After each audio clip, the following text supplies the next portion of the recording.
अब ये बड़ा केस है जो 2017-18 में आप लोग बड़ा लड़ते भी रहे, सुप्रीम कोर्ट में भी बार बार हेयरिंग होती रही। अब अल अज़ीज़िया स्टील मिल के सज़ा के ख़िलाफ़ जो अपील आई उसको अब हाई कोर्ट मेरिट पे सुनेगी। क्या नज़र आता है आपको? बिस्मिल्लाहिर्रहमानिर्रहीम। देखिए, मैं इन प्रिंसिपल 2-3 चीज़ें बात करना चाहता हूँ।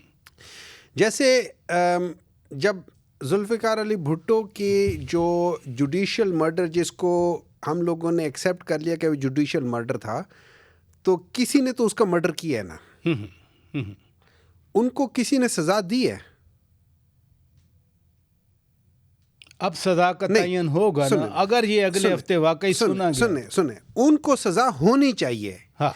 जो उस बेंच में जिन लोगों ने उनको एक्सेप्ट किया था, उन सब के ऊपर अगर वो इस दुनिया में नहीं है तो उनके नाम वहां से काट देने चाहिए। They should not exist in supreme court. ये आप मुतालबा कर रहे हैं? ये मैं मुतालबा कर रहा हूं। और प्लस उनको शेम करना चाहिए कि उन्होंने एक आदमी को कत्ल, और उनका नाम एज अ कातिल होना चाहिए, ना कि एज अ मुंसिफ होना चाहिए।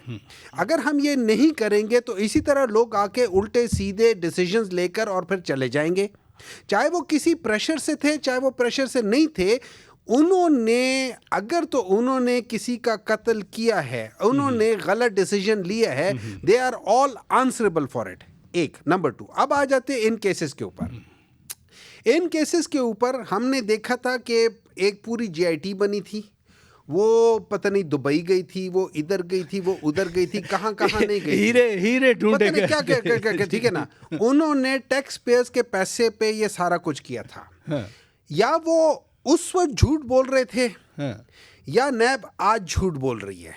ठीक है, दोनों सच्चे नहीं हो सकते। ठीक है। अगर ये दोनों सच्चे नहीं हो सकते, तो अगर ये नैब ठीक है और ये कहते हैं हमारे पास नहीं है, तो उन सबको पकड़ के रगड़ दो।